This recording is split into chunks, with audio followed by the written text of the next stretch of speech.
Olá, sejam bem-vindas e bem-vindos ao Rádio Peão, podcast semanal da revista Você S.A. Eu sou Elisa Tosi. E eu sou Mariana Poli. Hoje, no nosso 21º programa, nós vamos trazer um assunto que virou lugar comum no mundo corporativo: a transformação digital.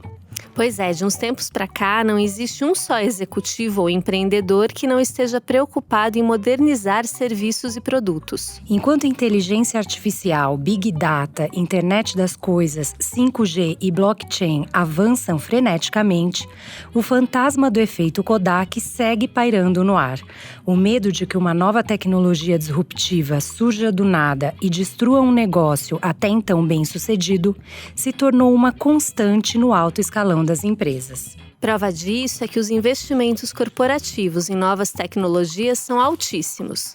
Segundo um estudo global do IDC, só em 2019 as companhias ao redor do mundo gastaram 1,8 trilhões de dólares em transformação digital, 18% a mais do que em 2018. E mesmo com toda essa dinheirama, a taxa de retorno da digitalização ainda é muito baixa. Uma pesquisa recente da McKinsey mostrou que, apesar de 8 em cada 10 executivos afirmarem que suas organizações estão promovendo transformações digitais, só 3% deles relatam sucesso completo nas mudanças implementadas. E em meio desse cenário desafiador estão as pessoas, cada vez mais pressionadas a ser resilientes, ágeis e mais criativas na resolução de problemas. No primeiro bloco, nós vamos entender quais são os mitos e verdades que rondam a transformação digital e o que as empresas têm feito para lidar com as dificuldades que esse processo impõe. No segundo, vamos debater qual é o papel das pessoas nesse movimento intenso e incerto.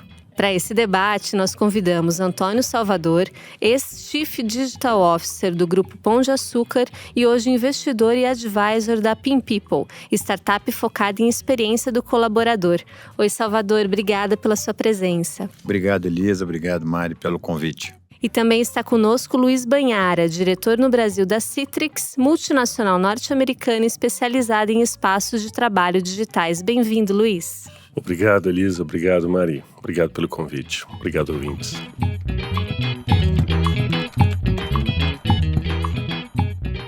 Bom, Salvador e Luiz, muito obrigada pela presença de vocês.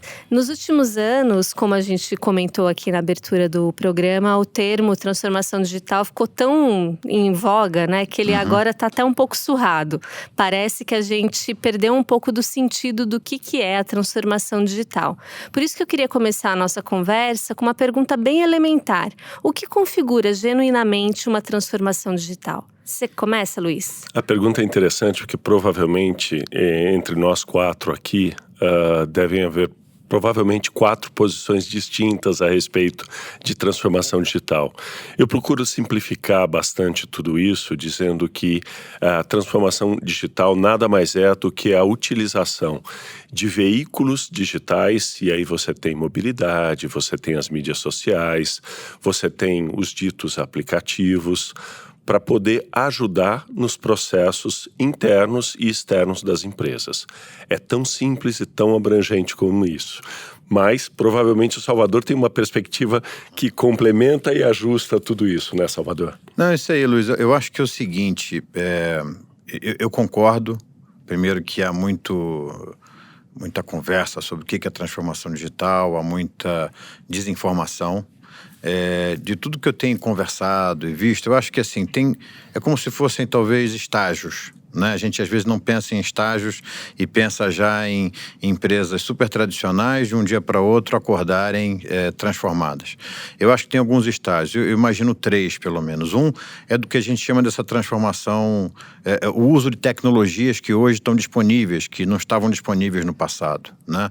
Então você cloud, toda essa parte de automação de processos, né? Quer dizer, tem tanta tecnologia hoje disponível e fácil e acessível. Então, você começar a usar essa tecnologia, acho que é o estágio elementar, que eu acho que todas as empresas devem estar vivendo. Um segundo estágio é quando eu começo a transformar algumas funções. como, por exemplo, recursos humanos, né? Quando eu começo a usar ferramentas para recrutar de forma eletrônica, né? Ou usar soluções digitais. Eu me lembro que no GPA nós chegamos a ter 400 recrutadores. Hoje, se não me engano, são 40 ou 50, né? E você continua com um volume de recrutamento muito grande. Então, quando você começa a transformar funções dentro da companhia usando tecnologia. E um terceiro nível, que é onde já estão entrando essas empresas vamos dizer, do mundo novo, como Uber, como Airbnb e tal, é quando você transforma o seu negócio. É quando você usa a tecnologia, você usa uma transformação para que o seu negócio ofereça serviços que antes não eram possíveis. Como, por exemplo, essa semana a Magalu está anunciando que vai lançar o seu banco. Né? Vai lançar a sua moeda virtual, né? Então vários varejistas estão olhando como expandir o seu portfólio de serviços usando tecnologia e aí transformando o seu negócio. Então acho que é um range muito grande e acho que é uma jornada muito grande, quer dizer, é difícil você como um incumbente, né? Quer dizer, muitos dos nossos ouvintes são empresas que têm 40, 50, 60 anos, estão aí operando, de um dia para a noite você se transformar de uma maneira muito radical. Né? Então, eu acho que é uma jornada. E complementando, na verdade, o que você tem são vários pilares aí dentro dessas fases de transformação que o Salvador definiu muito bem. Então, você tem uma componente que é a componente do colaborador, propriamente dito. Você tem uma componente que é a componente do cliente ou consumidor daquele serviço ou produto que você está oferecendo. Você tem uma componente de mobilidade, você tem uma componente de nuvem. Então, quando você dá o duplo clique em tudo isso, você entra num nível de detalhamento e granularidade que gera esses diversos tons de cinza, por assim dizer, que nós temos. Ou seja, cruzando essas duas perspectivas, você tem uma variabilidade dentro desse processo que é muito grande. E o que faz muitas vezes que as empresas e os colaboradores pensem, nossa, em que estágio eu estou? Né? Depende para onde você quer ir, até onde você quer chegar, não é? E nesse sentido, a gente já falou na abertura do programa que apesar de boa parte das companhias estarem em algum desses estágios que vocês colocaram aqui, pouquíssimas estão colhendo resultados efetivos. E eu queria que vocês nos dissessem por que vocês acham que é tão difícil colher resultados dessa transformação digital. Eu li esse estudo da McKinsey, né? E é interessante porque, de uma forma geral, com transformações, o mesmo estudo mostra que no passado só 12% das pessoas, das empresas, tiveram transformações de sucesso. Quando a gente fala das transformações de reengenharia, RPs e tal, quer dizer, transformar é difícil. Então, esse é o fator número 1. 2, transformar nesse mundo digital, eu acho que está se provando ainda mais frustrante, né? Eu acho que, assim, podemos passar aqui a tarde inteira, mas se tem uma bala de prata, para mim é gente. É gente e execução. Então, eu acho que, assim, se você não tem as expectativas administradas, se você não tem uma execução eficaz, se você não envolve as pessoas... Aqui estamos falando de uma mudança da forma de pensar muito grande, não é pequena. Né? Então, eu acho que ela se intensifica quando você fala numa transformação que... Se lembra das grandes implementações de RP que demoravam anos? Que nunca terminavam, e que nunca terminavam, né? E quando terminavam com muita frustração, né? Era quase como obra em casa, né? Hoje, essas transformações são muito rápidas, são semanas, né? Então, em semanas você pode lançar um novo aplicativo, em semanas você pode começar a utilizar um software, um sistema e começar a ter benefícios dele. Então, eu acho que a rapidez com que as coisas estão se dando, o tempo de maturação, vamos dizer, da transformação cultural, ele tá tendo que ser repensado, né? Porque ele tem que ser mais rápido. E a gente está acostumado ainda com jornadas muito longas, né? Então, acho que isso gera uma frustração muito grande nas organizações. E, né? Existe uma questão principal relativa às pessoas, né? Junto com as pessoas, você tem costumes, você tem cultura. E toda vez que você trabalha com cultura, ela requer uma abordagem que é uma abordagem diferente. Se você está querendo mudar uma empresa, como há tempos atrás, há coisa de 15 anos atrás, veio a história relativa à colaboração. Puxa, nós precisamos melhorar a colaboração entre as pessoas, entre os funcionários. Não existe uma pílula de colaboração. né? Você toma e a partir de amanhã você começa a colaborar de um jeito diferente. Você vai mudando esse processo todo e tudo isso depende de pessoas. Então, talvez o ponto fundamental dessa transformação seja entender qual é a experiência e qual é o objetivo, mais uma vez, aonde você está querendo chegar, né? Se você não sabe aonde você quer chegar, qualquer caminho serve, né? A história já diz isso. Então, você trilhar isso daí, você fazer um acompanhamento mais detalhado de, olha, nós estamos conseguindo atingir ou não, sem isso você não consegue chegar em lugar nenhum. E existe uma preocupação muito grande, que parece que não, mas dentro das empresas você tem universos muito distintos. Eu tenho visto muito nos diversos clientes onde nós atuamos, que você tem no C-level ou no nível executivo um desejo de inovar, um desejo de transformar muito grande. Aqui embaixo, em quem efetivamente carrega o piano, ele está super atarefado com uma série de coisas simplesmente para manter a cabeça para fora d'água, não é? Então, o que acaba acontecendo é que você tem aquilo que eu chamo quase que de uma sabotagem do middle management. Por quê? Porque o topo quer inovar. A parte que está realmente carregando o piano está preocupada em se manter vivo. E cada vez que você entra colocando uma inovação, trazendo uma componente extra para esse processo de transformação, ele fala, puxa, isso está lindo, mas agora não. Mais para frente pode ser? E ao mesmo tempo ele está sendo pressionado pelos executivos para trazer essa inovação. Ou seja, ao final do dia, tudo depende das pessoas e da maneira como as pessoas estão trabalhando essa transformação dentro da empresa. O papel aceita tudo. Existe outra questão que eu imagino que deixa os profissionais exacerbados, que é a instabilidade, né? A imprevisibilidade. A gente não sabe o que vai ser do mundo daqui 10, 15, 20 anos. Acho que isso também pode deixar os gerentes mais com a sensação de afogamento, né? De que a gente não sabe o que vai ser no futuro, então o que eu faço agora para alcançar esse futuro? Como é que as empresas devem trabalhar essa imprevisibilidade nos dois pontos, né? No ponto de vista das pessoas e no ponto de vista da estratégia digital mesmo? Olha, eu acho o seguinte, essa imprevisibilidade não é privilégio das empresas, né? São das famílias, é da sociedade, é do nosso sistema de educação e por aí vai, né? Então, nós estamos entrando numa era onde o futuro está muito menos claro como vai ser, né? Porque está mudando muito mais rápido. Então, esse é um primeiro contexto, porque isso está chegando nas empresas também. Eu acho que assim, com comunicação, com clareza, que é difícil, né? É fácil falar, mas é difícil você dizer, por exemplo, não sei, né? Talvez um contraponto ao que o Luiz falou, de que o management está querendo mudar e o middle management resistente, eu em geral concordo, mas eu acho que também que o management precisa se comunicar de forma diferente, né? As comunicações top-down, as comunicações... Eu tenho a informação, né? Porque é difícil para um líder dizer que não sabe. É difícil para um líder reunir pessoas e falar, eu não sei, né? Então, esse papel do líder está mudando muito, do líder que... como professor em sala de aula, né? Que você ia para uma sala de aula, você esperava que o professor fosse a fonte do conhecimento.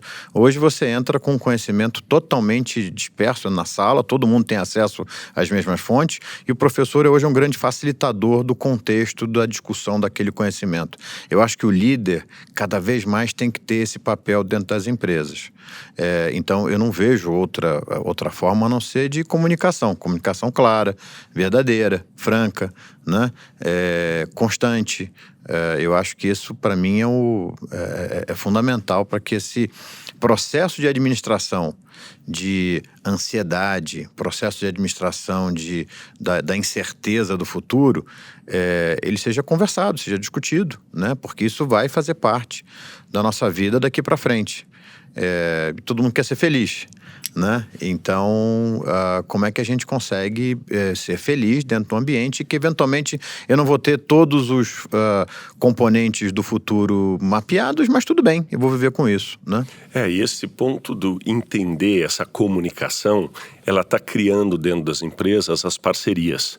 dentro de unidades funcionais dentro da empresa. Nós temos uma pesquisa que nós fizemos no começo desse ano que mostra que 55% das empresas entrevistadas já estão buscando uma parceria entre RH e o grupo de tecnologia da informação. Por quê? Porque são normalmente as duas figuras dentro do mundo corporativo que estão preocupadas com essa outra figura chamada colaborador, né? E com a experiência que esse colaborador tem para que você possa depois transportar essa experiência para o consumidor final do seu produto ou serviço. Então essas parcerias são cada vez mais importantes, né? Ou seja, não é marketing, historicamente marketing atirar em vendas, vendas atirar em finanças, enfim, esse processo todo. É claro que existe uma zona cinza aí onde esse conflito é saudável, mas essas parcerias são cada vez mais importantes para conseguir administrar essa grande quantidade de partes móveis que nós temos hoje em dia. Eu costumo dizer que até o ano 2000, nós vivíamos num mundo complicado, porque a cada momento que você queria resolver um determinado problema, você tinha peças desse grande quebra-cabeça que não estavam disponíveis. Hoje em dia, esse mundo é um mundo complexo. Para cada problema que você tem 17 soluções distintas. E aí, como é que a gente administra, né, as ansiedades, as pessoas, os objetivos dentro de um conjunto com esse grau de complexidade? Para lidar com essa incerteza, o IMD há pouco tempo falou de 3 grandes competências, né? Quer dizer, uma é a questão de execução rápida, outra como é que você vai tomar decisões informadas a partir de dados, né? Que isso vai impactar a vida de todo mundo. Mas uma, para falar sobre essa incerteza, é a hiperatenção. Em inglês é hyper-awareness, né? Hiperatenção é uma tradução meio livre, né? De hyper-awareness. Mas essa é uma competência importantíssima das empresas, porque elas... Como é que você antecipa o que você não sabe? Estando em conexão com o que você não sabe. Então, por exemplo, o conceito de benchmark. Em geral, as pessoas faziam benchmark com a sua própria indústria. Se você é uma empresa de mídia, você vai visitar outras empresas de mídia. Hoje, você tem que visitar outros tipos de empresa que estão usando determinados processos que você pode usar na sua empresa. Então, o conhecimento ele vem de todos os lugares. Não dá para uma empresa, seja ela qual for, por exemplo, não discutir carros autônomos. Tá discutindo o assunto carros autônomos. Imagina como isso vai mudar a indústria de mídia, a indústria de transporte, a indústria de seguros. Não precisa mais, os seguros mudam, né? Ou a própria parte de, eu trabalho em construção, isso não vai me impactar. E se as pessoas puderem começar a morar 2 horas do trabalho, porque elas não vão precisar mais dirigir, isso vai mudar a indústria da construção. Então, você está atento a esses grandes movimentos, discutindo isso dentro das empresas, eu acho que é uma forma muito saudável e importante de você se antecipar para o que você não sabe, né? Preciso olhar para fora e olhar para dentro e ouvir os funcionários também, né? Sem Porque dúvida. deles também podem surgir muitas ideias e pensamentos interessantes Maria, sobre o futuro. Deixa eu fazer uma observação a respeito desse seu comentário. Essa pesquisa que nós temos, ela mostra que do conjunto de executivos daquilo que nós chamamos do C-Level, consideram que a experiência do funcionário é fundamental, e aí a gente tem alguma coisa perto de 78% desse nível, dizendo que a experiência do funcionário é fundamental para a boa experiência do consumidor. Né? Então, se você não cuidar de dentro de casa, dificilmente você vai conseguir uma evolução linear sem que você atinja um platô rapidamente na experiência para o seu consumidor final. Entendeu? Porque eu botei meu dinheiro na Pin People, né? Entendi. Ficou claríssimo. Você estava falando, Salvador, de que praticamente todos os setores vão ser impactados, né? Já estão sendo impactados. Mas ainda existe uma crença de que a digitalização, a transformação digital é mais importante nas empresas de tecnologia. E eu queria que vocês dissessem se isso é um mito ou se tem um pouco de verdade nisso. Eu acho que… Imagina isso sendo um grande redemoinho, né? Um furacão, né? Onde no centro estão as empresas que estão sofrendo mais, né? As indústrias que estão sofrendo mais com a digitalização. E mais afastado, outras empresas, outras indústrias, mas eu acho que isso vai pegar a todas em algum momento. Talvez mais para o centro, a gente tem a indústria de mídia, que se transformou completamente, né? Vocês, exemplo fundamental, a indústria de tecnologia, varejo está mudando drasticamente no mundo inteiro. Então tem várias indústrias que estão ali no meio do furacão e sem dúvida para elas não é quando acontecer, não, já está acontecendo, né? Elas já estão tendo que lidar com isso. Agora, existem outras indústrias que o processo de transformação ele é mais complexo. Por exemplo, a indústria de energia ou a indústria a própria manufatura, né? Quer dizer, você está usando muita tecnologia, mas para você ser disruptado por uma startup, né? Quando você tem uma grande empresa de telecom, uma grande empresa, ou seja, são empresas onde tem um investimento em capital muito grande, né? Quer dizer, a transformação digital vai chegar para elas, mas talvez num pace diferente, né? Então, dependendo de onde você está nesse cenário, o impacto hoje vai ser maior ou menor para você, né? E respondendo de uma forma bastante direta, é um mito. Por quê? Porque a tecnologia, ela saiu desse feudo chamado TI, tecnologia de informação, ou até mesmo das indústrias de tecnologia. A gente tem conversado cada vez mais com CFOs a respeito de tecnologias, com CEOs a respeito de tecnologia, porque todos sabem, através de um processo que também já foi bastante comentado no passado, que chamou-se de consumerização, né, essa experiência do consumidor final sendo trazido para dentro das empresas, que tiveram o seu negócio transformado, o seu negócio colocado sob cheque. Então, hoje você conversa de tecnologia nas empresas, independente da área de atuação dessa empresa e independente do departamento, da área dentro dessa empresa que você tem acesso. Pode ser vendas, pode ser marketing, pode ser o pessoal que está em campo, o pessoal que está interno. A tecnologia hoje, ela se espalhou por todas as áreas, porque ela é um meio, ela não é um fim. Talvez para a indústria de tecnologia, sim, seja um fim. Mas para a realidade mundial, ela é simplesmente um meio e que está catalisando realmente o acesso à informação, revendo os processos todos, que é o ponto mais interessante. Mas essa ambiguidade vai existir sempre. Para a gente fechar aqui nosso primeiro bloco, eu queria que vocês comentassem qual que é o nível de maturidade das empresas brasileiras quando a gente fala em transformação digital, comparando com outras empresas de outras regiões do planeta. Olha, eu acho que é um fenômeno mundial. Eu recentemente voltei de um programa de formação sobre transformação digital fora e é interessante que eu me senti muito confortável, vamos dizer assim, né? Não teve nada de que nós não estamos fazendo aqui em algum nível aqui no Brasil. Eu acho até por ser um país em desenvolvimento, um país com a amplitude que a gente tem, o brasileiro é muito ágil na adoção de novas ideias, né, de novas práticas, né? Não é uma cultura conservadora, né, em geral.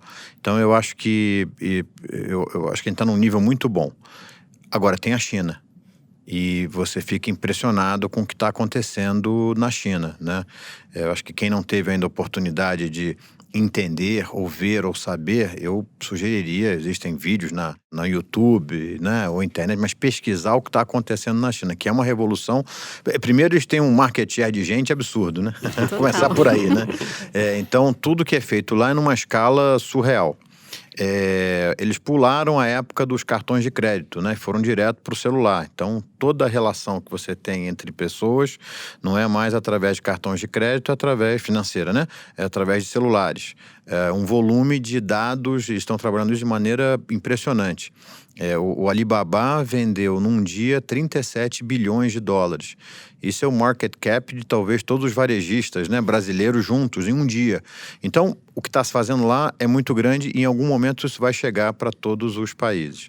Eu vi na Europa ainda muito conservadorismo, muita discussão até social, do impacto da tecnologia. Eu acho que por conta dos sindicatos, né, da cultura, né, de preservação, né, da própria identidade, assim, acho que uma discussão talvez até, eu diria, um pouco mais lenta do que está acontecendo no Brasil e do que está acontecendo em alguns países desenvolvidos, né?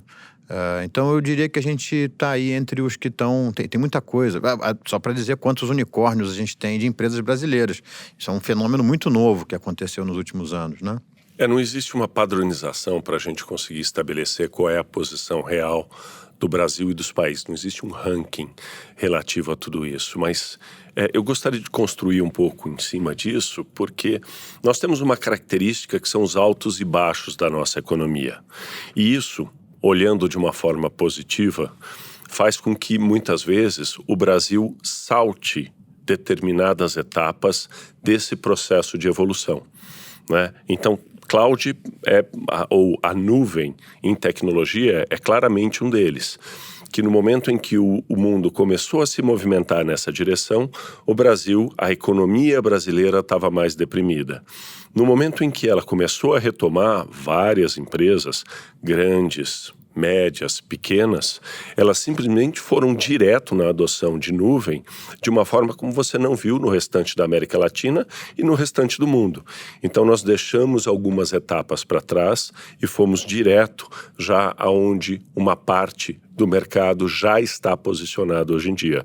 Então é o reverso da moeda para uma série de coisas que acabam sendo negativas do ponto de vista econômico, mas isso faz com que a gente salte alguns degraus que são degraus importantes aí nessa adoção e nessa transformação. Então a gente consegue estar hoje em dia num nível bastante interessante, como o Salvador colocou.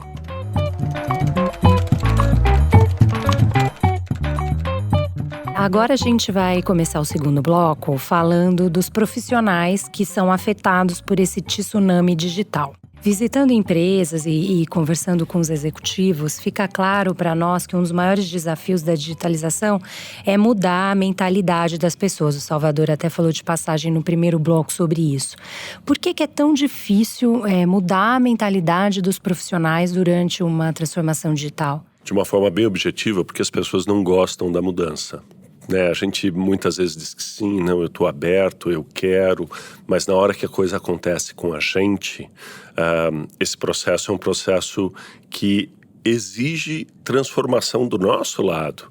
E essa transformação tira a gente da zona de conforto. E o ser humano não gosta dessa movimentação, né? Como as empresas são formadas por pessoas, ao final do dia, essa cultura é super importante porque ela consegue agrupar e agregar essas pessoas. É aí que nós temos as grandes dificuldades. Eu concordo, e principalmente porque a gente está falando de uma transformação que entre os itens da sua, entre aspas, propaganda, está o de fazer mais com menos. Né? A gente não está falando aqui de uma transformação, não. Então aqui todo mundo quer que o Brasil cresça, mas quer que o Brasil cresça para ter mais empregos para todo mundo. Mas se o Brasil crescer e não gerar o volume de empregos que precisa gerar para empregar todos os brasileiros, essa é uma discussão mundial, né? Eu acho que principalmente na Europa, por isso que acho que assim, quando eu falei um pouco da Europa, eu vejo a Europa já discutindo muito a questão de emprego, né? Porque, eu dou um exemplo super simples, de novo lá do grupo Pão de Açúcar. Nós tínhamos no centro de serviço 10 pessoas que faziam uma função de cadastrar e tirar pessoas do plano de saúde. Eram 3.000 contratados todo mês, 3.000 demitidos todo mês, 5.000 pessoas a menos no plano. Então você tinha 10 pessoas que faziam isso. A gente começou naquele primeiro nível de digitalização, né, de usar ferramentas de automação. Hoje isso é feito 24/7, nível de erro zero, né? Então são 10 empregos que você acomoda 2 ou 3 aqui, mas então eu acho que assim, a gente está falando de uma transformação que ela não ela pode trazer qualidade de vida, ela pode trazer uma série de benefícios para o consumidor, mas ela sim, a gente tem que falar sobre isso. Eu acho que o Brasil, né, principalmente tem que olhar sobre isso. Ela não é uma mandatoriamente geradora de empregos, né, de novos empregos na quantidade que a gente precisa, né? E principalmente quando a gente fala de geração de empregos, a gente está falando de geração de empregos de pessoas eventualmente com outros perfis do que a gente tem hoje, né? Então o que você vai fazer para requalificar pessoas de 40, 50, 60 anos que tiveram uma má formação de escola, né? Que são analfabetos funcionais. E agora você vai falar de um mundo, ele tem que pensar, fazer questões mais complexas e entender tecnologia. Esse é um desafio que, para mim, como brasileiro, é o que mais me preocupa. Né? E acho que além do medo, da resistência da mudança, tem o medo de ser substituído por uma máquina, né? Bom, a empresa está começando o processo de transformação digital. Opa, vou perder meu emprego no futuro, porque uma tecnologia vai fazer o que eu faço. Então, acho que a resistência também pode ter um pouco desse medo, né? Sem dúvida. Com certeza. E exige uma reinvenção pessoal e profissional. Né? Mais uma vez, puxa, mas era uma mudança tão pequenininha, eles só foram, pelo menos o que você imagina dentro das empresas, puxa, mas falaram que ia entrar esse novo app e de uma hora para outra a minha vida mudou completamente. Eu, funcionário dessa empresa, colaborador dessa empresa. Então isso exige que as pessoas se reinventem também. E aí vem mais mudança pela frente. Pensando em reinvenção e nesses receios, a experiência do funcionário, como vocês pontuaram, fica muito importante, né? O que as empresas estão fazendo para melhorar a experiência dos funcionários, indo além de puff colorido, mesa de pebolim, essas coisas decorativas? Olha, a gente tem uma pesquisa que a gente publicou no final do ano passado, que aponta, por exemplo, que um dos itens dentro dessa retenção do profissional, logo abaixo do salário, que é algo importante, diz respeito ao balanço na vida e no trabalho. O tal do work-life balance que a gente escuta falar tanto, né? E isso mostra que aproximadamente 68% desses entrevistados, salário tem 83% e esse balanço está com 68%. É fundamental. Como é que eu faço que tudo isso acontecer? E é muito interessante que as orientações internas nas empresas muitas vezes são contraditórias, né? E eu vou descer um pouquinho no lado de tecnologia, porque talvez o ouvinte se identifique. Nós temos uma informação de que aproximadamente 72% das empresas permitem que você utilize dispositivos pessoais para fazer ações ou atividades da empresa. Mas só 68% dessas empresas não permitem o trabalho remoto. Ou seja, você pode utilizar o dispositivo para trabalhar, mas você não pode trabalhar remotamente. O que elas acreditam que eles estão fazendo? Jogando forca? Não é? Então, essa contradição faz parte dos movimentos internos dentro das empresas que ainda são contraditórios e a mão direita ajuda, a mão esquerda atrapalha. Né? A gente precisa repensar um pouco mais tudo isso. Eu concordo com o Luiz. Tem uma palavra para mim que, desde que eu virei diretor de RH, eu sempre achei importante, que é coerência. E eu vejo, você tem que ser coerente com a tua cultura. Isso para mim é fundamental, independente de qual seja a sua cultura, mas você tem que ser muito coerente com a sua cultura, não você falar algo e praticar algo diferente, né? Como o exemplo dele aqui é muito claro, né? Falar, não, aqui você pode usar todas as ferramentas, é coisa do Ford, né? Pode ser qualquer cor, desde que seja preto. Então eu acho que coerência para mim é importante. Agora, a outra coisa é, de novo, as empresas não são ilhas isoladas de uma sociedade. Então você tem que entender que sociedade é essa, o que essa sociedade está clamando. Né? Então, eu vejo, por exemplo, o tema de diversidade, para mim, que muitas vezes é tratado ainda em algumas empresas de maneira quase como dentro do braço social, né? Porque é algo cool de fazer. Eu acho que diversidade, para mim, está no pilar dessa transformação. Porque inovação, ela vem através de diversidade, ela vem através de pessoas com, né? Como você falou, assim, a ideia pode vir de qualquer lugar. E para vir de qualquer lugar, não dá para você tomar decisões com um time de gestão que é todo branco, homem, heterossexual, né, de meia idade. você já sabe o que vem por aí, qual a diversidade desses grupos, né? Então, eu acho que você pensar de como você trazer a representatividade dos seus consumidores para dentro da sua empresa, ela nunca foi tão importante.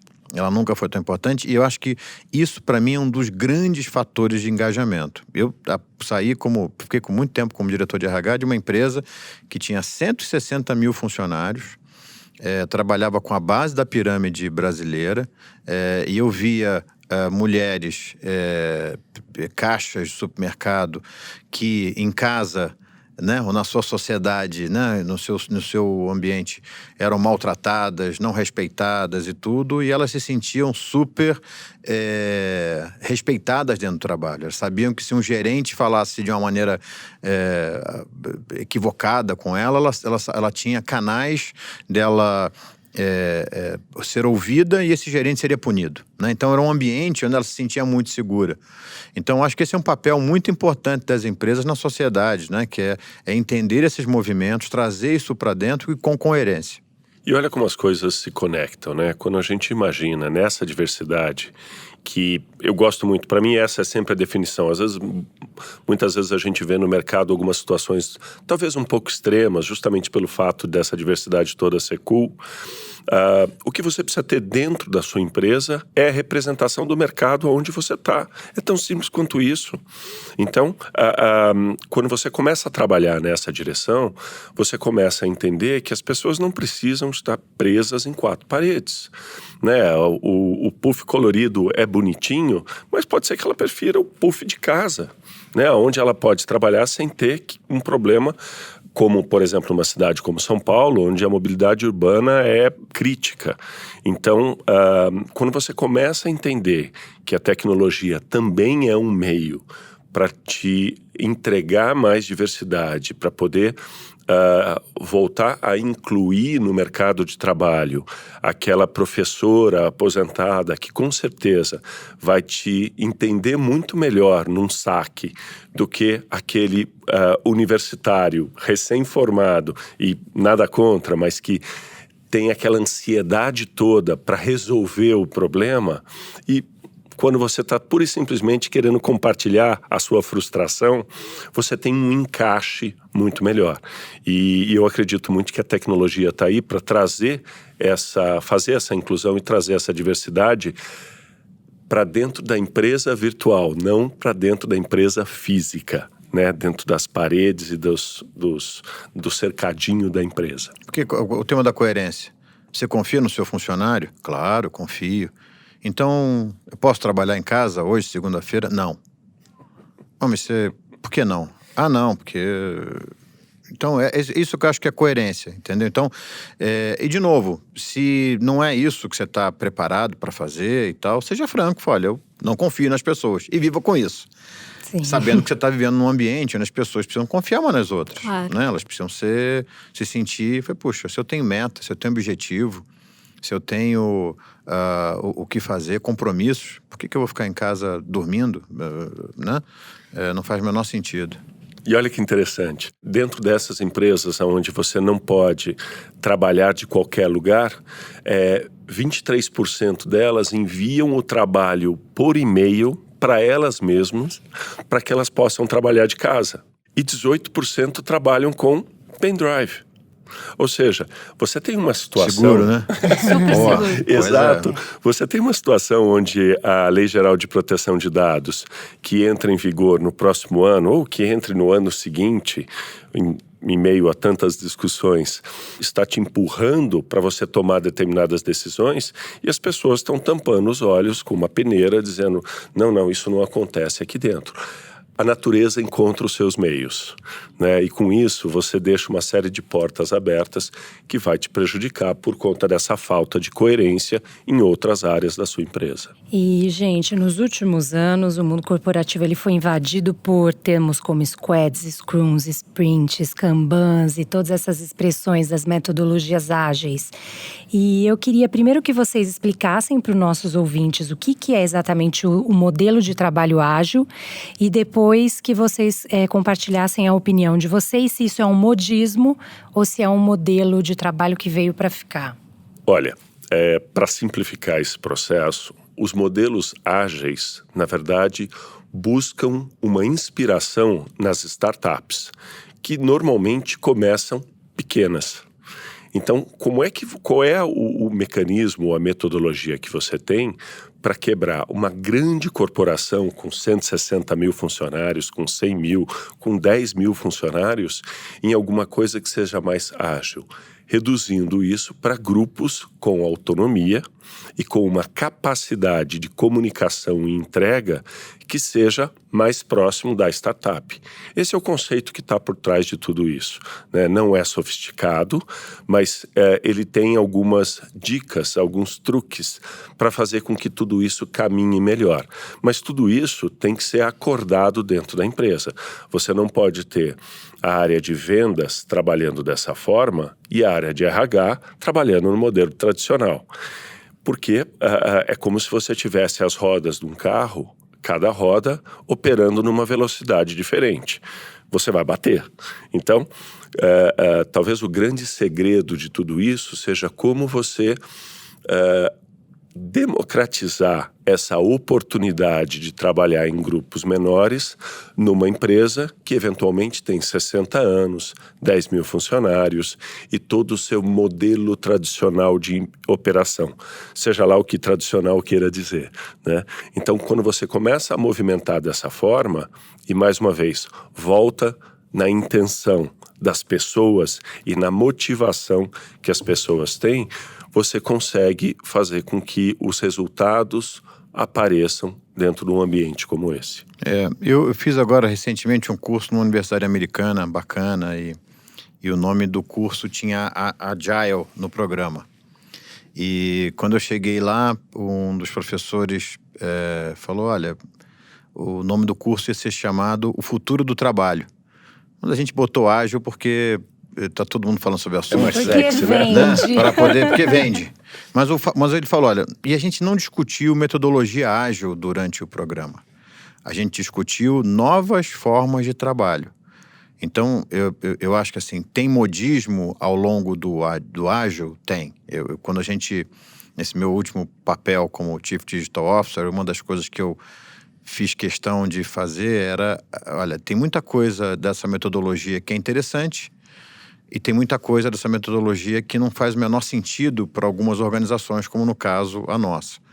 Então, você entender o que é bom para você, de novo, coerência, né? Um pouco de, olha, isso aqui é bom para a gente, isso aqui não faz o menor sentido. Então, você entender a metodologia e você tirar o melhor dessa metodologia para o seu tipo de empresa, para o seu tipo de cultura, eu acho que isso, eu diria que é uma coisa importante. Agora, eu acho que esse é o futuro do trabalho. Não dá pra gente fazer umas avaliações de desempenho uma vez por ano. Imagina. Você chega uma vez por ano, quais eram minhas metas mesmo? Mas, puta, eu não sei. Vamos ver lá no sistema. Pô, mas isso aqui não faz mais sentido nenhum. Foi em janeiro, foi. Mudou tanto o ano, né? Então, não dá pra você dar feedback, né? Cada uma vez por ano. Não dá pra você... Então, tem várias práticas de gestão que hoje as pessoas... Imagina, planejamento anual. Tinha uma empresa que fazia planejamento de 10 anos, planejamento de 5 anos. 10 anos, nem sei o que vai estar o mundo em 10 anos. Então, ciclos de planejamento precisam ser mais curtos, ciclos de avaliação e feedback precisam ser mais curtos. A forma como a gente lida com o erro, né, precisa ser diferente. Eu vejo muito, porque a gente precisa estimular o erro, precisa ser... Eu não acho que é uma complacência ao erro. Eu acho que é você usar o erro como uma forma de aprendizado. Porque se você erra, mas você não sabe por que você errou, você não aprendeu. E acho que o erro, principalmente para os seres humanos, todo mundo tem uma história triste para contar de algo que aprendeu. Mas geralmente você não aprende com algo que você fez muito bem, né? Geralmente você celebra e vai em frente. Mas geralmente é no erro que você, aprende, né? Você evolui. Então, o que como o Luiz bem falou, quer dizer, o que essas startups estão trazendo é, primeiro, um foco absurdo na experiência do cliente, né? Algo que as grandes organizações, às vezes, por ter tanto processo, você acaba perdendo de vista quem é que paga o seu salário, né? Seja, principalmente nas funções administrativas, né? O cara fica muito longe do cliente. Então, essas startups têm uma paixão e verdade em ouvir as expectativas do cliente completamente diferente. E um apetite diferente para erro. Não deu certo, ninguém fica apontando dedos e tal, você aprende com o que não deu certo, corrige e vai para outra, né? Então, isso é o futuro do trabalho, né? Então, como qualquer grande movimentação, é óbvio que existem buzzwords e coisas, né? Mas eu acho que a gente está vivendo um momento muito rico na transformação de como a gente trabalha nas organizações. Para a gente encerrar aqui o nosso programa, eu queria que vocês dessem algumas dicas para os ouvintes de como é que eles, pessoalmente, profissionalmente, podem se tornar úteis nesse processo de transformação digital. Olha, talvez os 2 pontos mais fortes sejam o bom senso ainda vale ouro, né? Se existe um novo processo ou um novo canal que foi criado dentro da sua operação, dentro do seu dia a dia e que veio para transformar o seu trabalho, é ok você criticar. Discordar é ok. Não sem antes você testar, mas que você tem que ter a liberdade para dizer, olha, é interessante o processo, mas ele merece um ajuste aqui, ele dói quando a gente passa a operar nesse ponto e ser claro dentro desse feedback, né, usando o inglês aí, é muito importante, porque usando uma referência das corridas de Fórmula 1, é diferente o piloto que conhece o seu trabalho e conhece a mecânica e que a hora que quando ele encosta no box, ele diz, olha, eu estou com um problema no eixo traseiro do lado esquerdo, provavelmente é a bucha de sustentação, ou seja, ele é específico, do que aquele piloto que para no box, sai do carro e fala, tem um barulho aí atrás, resolve aí. Puxa, mas aonde, né? Então, entender como é que os processos estão chegando, ter a boa vontade de entender os processos e dar o feedback, esse é o ponto número 1 para você não se frustrar e para você ter uma convivência melhor com o ambiente todo. O segundo, tenho a certeza de que tudo vai mudar. E não briga com o sistema. Eu costumo usar, eu gosto muito de metáforas, e eu escutei isso uma vez e gostei muito. Não adianta você brigar com a poltrona do avião. Ela está daquele jeito, ela não vai descer mais, ela não vai mais para trás. Então, como é que você conseguiria entender o que está acontecendo, absorver isso daí, conversar com as pessoas que estão do seu lado e movimentar tudo isso daí numa agenda positiva? Né, de forma que você consiga entender o movimento que está acontecendo, colaborar com ele, dar o seu feedback e fazer com que a empresa cresça. A empresa depende das pessoas, ela é formada pelas pessoas. E essas revoluções que a gente fala, e todos esses novos nomes, nada mais é do que a intenção de melhorar esse ambiente de trabalho e melhorar a maneira como você chega no seu mercado-alvo, né? Eu que trabalho bastante com vendas, costumo dizer o seguinte, numa organização de vendas, quando não se vende, coisas horríveis acontecem. Então, a gente precisa vender, esse é o objetivo da empresa. Então, vamos ajudar. Lá no GP a gente chama que venda cura o câncer. Mas isso é papo de vendedor, né? Então, é importante tudo isso. Acho que esses são os dois pontos principais. Eu teria 3 pontos. Um é o que eu já falei aqui, que eu realmente reforço, essa questão da hiperatenção. Eu acho que independente de onde você está sentando hoje, o que você faz, eu sou um caixa de supermercado, eu sou um presidente de companhia, você estar conectado nas coisas que estão acontecendo, ela é fundamental. Então, seja usar uma nova mídia social para você testar e saber como é que aquilo funciona, seja você ler, Tem várias formas de você acessar conteúdo hoje gratuito de altíssima qualidade no mundo inteiro. Isso não quer dizer que você vai ficar 24/7 conectado, mas estar atento, ter curiosidade. Segundo, para mim, é como lidar com o medo. Né? Às vezes as pessoas têm, eu tenho medo de fazer algo diferente e perder o emprego. Tenho medo de entrar num projeto diferente e perder o emprego. Qual é a outra opção? A outra opção é eu ficar aqui quieto, esperando a transformação chegar para mim.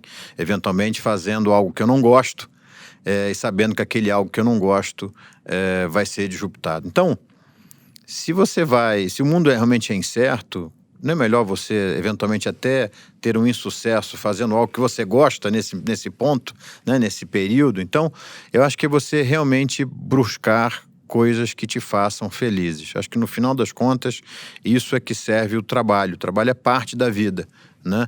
Então, a gente estar atento e ousar. Eu acho que o mundo inteiro tá empurrando a humanidade para ousar, né? E ousar fazer o que gosta, ousar fazer o que te dá felicidade. E um terceiro ponto, eu acho que é para os líderes. Quem tem a capacidade de tomar decisão nas empresas.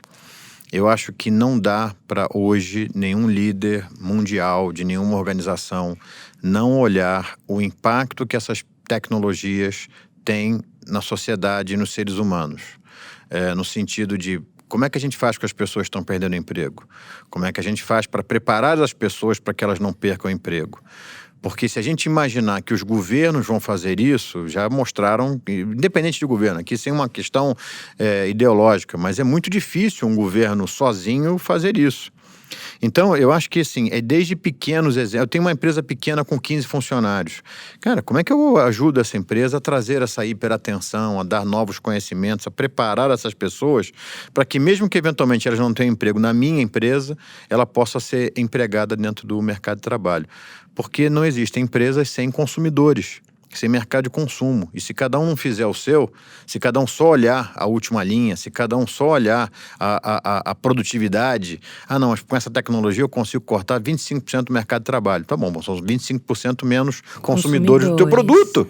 Gente, é uma coisa que a gente tem que estar muito atento a isso. Acho que o que é bacana dentro do Brasil é que existem vários movimentos de empresas sérias, de empresas bacanas, que estão se unindo, que já entenderam esse tipo de desafio e que estão eventualmente dispostas a propor coisas diferentes para o governo, para a sociedade. Mas eu acho que, como líder, a gente tem essa responsabilidade, essa não é transferível. Bom, assim nós vamos chegando ao fim de mais um Rádio Peão. Eu agradeço muito a presença do Salvador. Obrigada, Salvador, pela presença. Super obrigado pelo convite. Foi um prazer conhecer o Luiz também, a Mari. E conte comigo para próximas. Combinado. É um assunto muito interessante e em constante transformação, né? Agradeço também o Luiz. Obrigada, Luiz, pelo seu tempo. Uma honra estar aqui com vocês, falando para os ouvintes. E realmente esse é um tema que tem que ser bastante debatido, né? Porque a quantidade de mitos que você tem por trás de tudo isso é muito grande. E o papel da gente, até como liderança, é esclarecer e aterrissar essa conversa toda. Não é com medo que a gente vai resolver tudo isso. Eu espero que a gente tenha ajudado os ouvintes a desanuviar um pouco o tema transformação digital.